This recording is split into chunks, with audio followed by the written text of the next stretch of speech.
जय श्री राम। हर हर महादेव। मैं अधिवक्ता बाजेश श्रीवास्तव वाराणसी से पुनः आप लोग के समक्ष उपस्थित हूँ एक नया वीडियो लेकर। विषय है उत्तर प्रदेश नगर पालिका अधिनियम 1916। इसके पूर्व भी उत्तर प्रदेश लोकल लॉ से संबंधित लगभग 57 वीडियो मैंने अपने यूट्यूब चैनल पर अपलोड कर दिया है। कृपया आप लोग जरूर देखें और अधिक से अधिक लोगों को शेयर करें। पुनः मेरा निवेदन है कि अभी तक मेरे इस चैनल को जिन व्यक्तियों द्वारा सब्सक्राइब नहीं किया गया है, कृपया सब्सक्राइब जरूर कर लें, बेल आइकन पर क्लिक कर दें और अधिक से अधिक लोगों को शेयर करें। और वीडियो पसंद आए तो लाइक जरूर करें, क्योंकि लाइक करने में आप लोग कोताही कर रहे हैं। किसी प्रकार की समस्या हो तो कमेंट बॉक्स में भी आप लोग मेंशन कर सकते हैं, मैं यथासंभव उसको समाधान ढूंढूंगा। आते हैं विषय पर। आज हम चर्चा करेंगे। इसके पहले हम लोगों ने एक अध्यक्ष के बारे में पढ़ा था नगर पालिका के, कि कैसे उसका निर्वाचन होता है, कैसे उसको हटाया जाता है, कैसे उसका पद रिक्त हो जाता है। हम आज चर्चा करेंगे सदस्यों के बारे में, कि नगर पालिका का सदस्य का पद रिक्त कैसे हो जाता है। तो कुछ धाराएं तो कॉमन है, वो अध्यक्ष के लिए भी वही धारा है और सदस्य के लिए भी वही धारा है कि उसका पद कैसे रिक्त होगा। जैसे धारा 30 में हम लोगों ने देखा कि राज्य सरकार द्वारा यदि नगर पालिका को ही भंग कर दिया जाता है, विकृत कर दिया जाता है, तो चाहे वो अध्यक्ष हो और चाहे सदस्य हो, उसका पद रिक्त हो जाएगा। और पुनः निर्वाचन जब तक होता है शेष अवधि के लिए होगा, जो पुनः निर्वाचन होना है।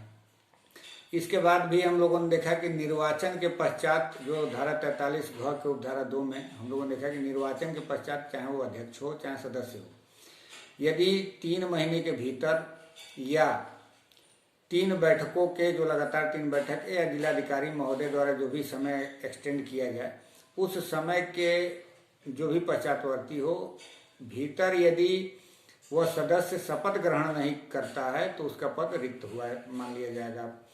उसके बाद से भी हम लोग देखा कि जब कोई निर्वाचन हो जाता है, निर्वाचन के बाद उस पर आपत्ति की जाती है किसी याचिका द्वारा, किसी व्यक्ति द्वारा, चाहे वो निर्वाचक हो या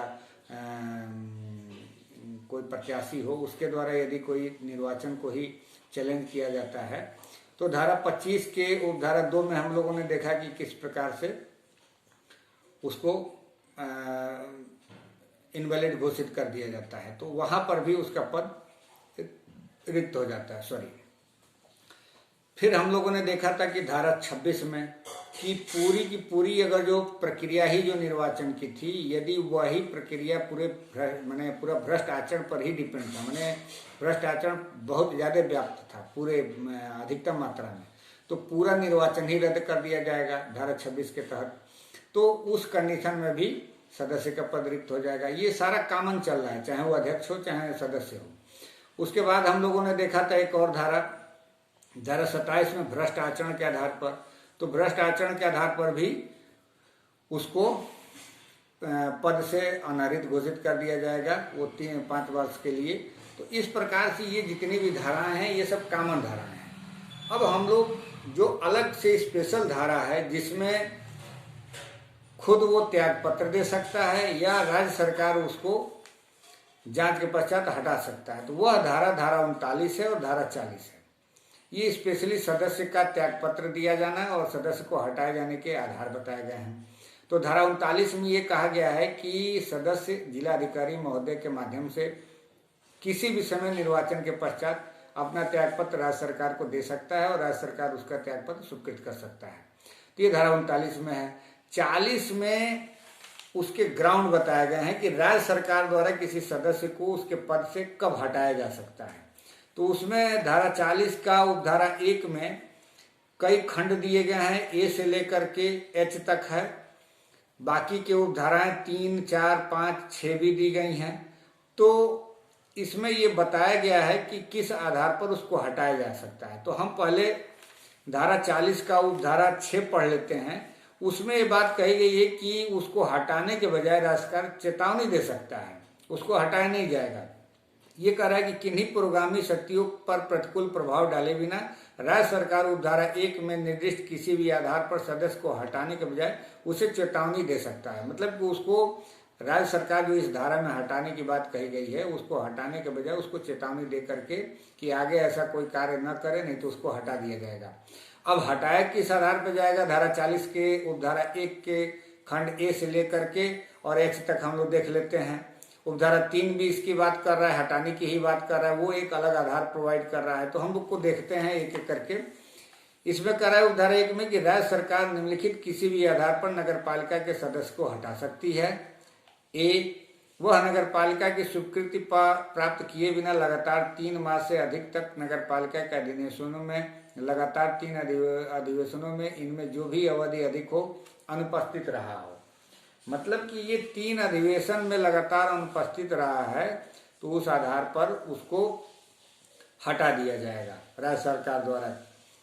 अब इसमें प्रोविजो है कि परंतु जिस अवधि में सदस्य विचाराधीन बंदी, निरुद्ध बंदी या राजनीतिक बंदी के रूप में कारावास में रहा हो उसकी गणना नहीं की जाएगी। तो इस कंडीशन में जो कोई व्यक्ति सदस्य के रूप में अगर जो डिटेन कर दिया जाता है तो उसको उस आधार पे यदि अनुपस्थित रहा है तो उसको ये कह रहा है कि आधार नहीं माना जाएगा। अब इसका बी कह रहा है कि उसने धारा 12D और 13D में निर्णित कोई अनर्हता उपगत कर ली हो। मतलब हम लोग जो अभी डिसेबिलिटी की बात पढ़े थे पिछले वीडियो में धारा 13D में, उसमें बाकायदे गिनाया गया था, ए से लेकर के एन तक, ओ तक दिया था कि किस आधार पर, एफ तक दिया था कि किस आधार पर किसी व्यक्ति की डिस्क्वालिफिकेशन हो जाएगी। तो यदि वह अनर्हता प्राप्त कर लेता है तो उस आधार पर भी राज्य सरकार उस सदस्य को हटा देगा।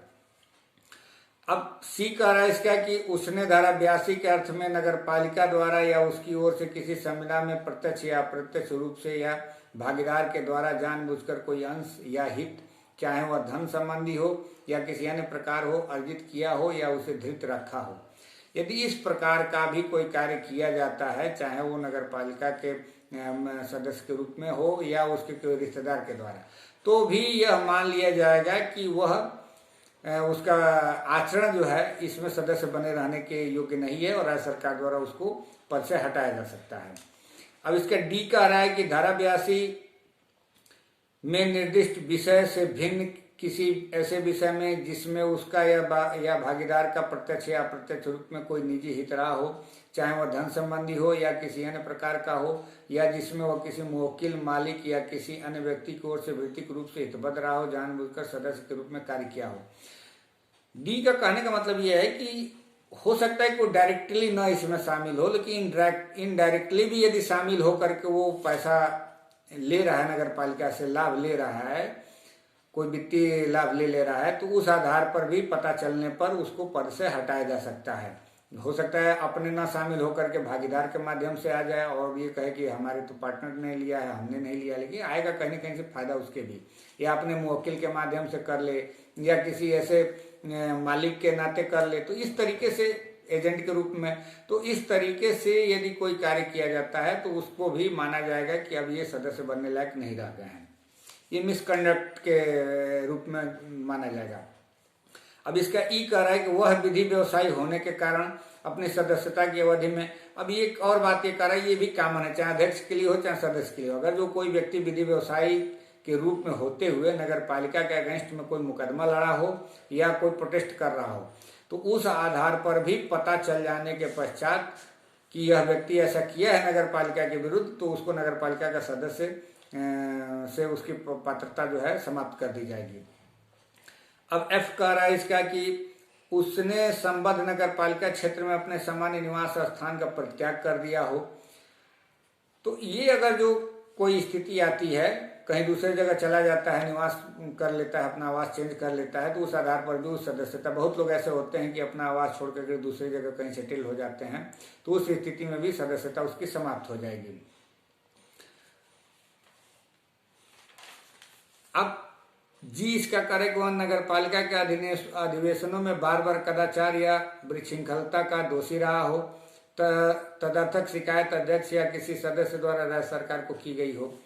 और जब कोई ऐसी नगर पालिका का अधिवेशन हो रहा है और उसमें बार बार कदाचार, मिसबिहेव का जो कार्य किया जाता है वह कार्य कर रहा है और इसकी शिकायत राज्य सरकार से अध्यक्ष द्वारा किया गया है, तो या किसी अन्य सदस्य द्वारा किया गया है, तो उस आधार पर भी उसको हटाया जा सकता है। इसका एच कह रहा है कि वह सदस्य के रूप में या उपाध्यक्ष या अध्यक्ष के रूप में या अध्यक्ष की शक्तियों का प्रयोग करते हुए उपाध्यक्ष के रूप में किसी अन्य दुराचरण का दोषी है, चाहे वह उत्तर प्रदेश नगर शासन स्वायत्त संशोधन अधिनियम 1976 के प्रारंभ के पूर्व या पश्चात। यदि किसी दुराचरण का दोषी हुआ है जो नगर स्वायत्त शासन विधि संशोधन अधिनियम 1976 है, चाहे उसके पूर्व या पहले या पश्चात, तो उस आधार पर भी पता चल जाए कि यदि इस व्यक्ति द्वारा दुराचरण का दोषी करार किया गया था तो उसको भी पद से हटाया जा सकता है।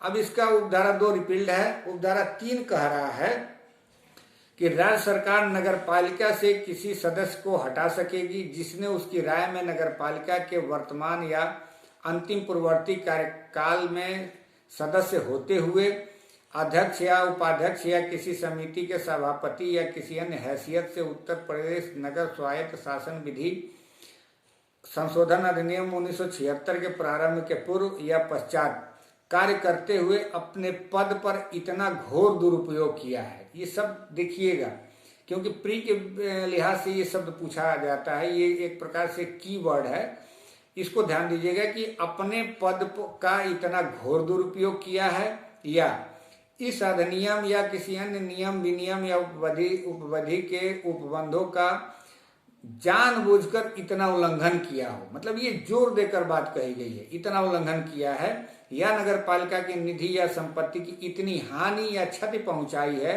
कि वह सदस्य बनने रहने लायक अयोग्य हो गया है। ये 3 कंडीशन ऐसे हैं जो कि इसके आधार पर उसको पद से राज्य सरकार द्वारा हटाया जा सकता है।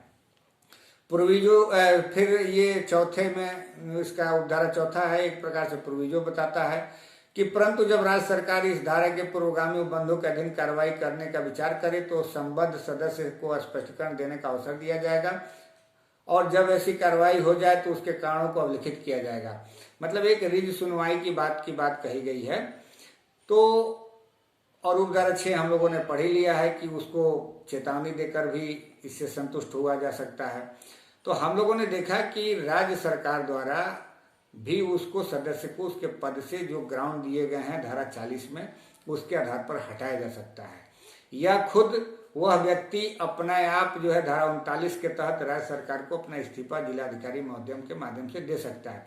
ये जो शब्द है ना, ये कीवर्ड है। कभी कभी प्री में क्वेश्चन पूछ देता है कि राज्य सरकार को तो दिया जाता है इस्तीफा, लेकिन किसके माध्यम से या किसको इस्तीफा दिया जाता है। तो ये एक प्रकार से धारा 39 और 40 में ये बहुत अध्यक्ष के लिए भी या सदस्य के लिए भी ये बहुत इम्पॉर्टेंट विषय है कि राज्य सरकार को ही इस्तीफा दिया जाता है, माध्यम जिलाधिकारी महोदय बनते हैं। तो हम लोगों ने इस वीडियो में देखा कि एक सदस्य को उसके पद से कैसे रिक्त हो जाता है उसका पद। अगले वीडियो में मैं पुनः हाजिर रहूंगा, तब तक के लिए इजाजत दीजिए और पुनः आग्रह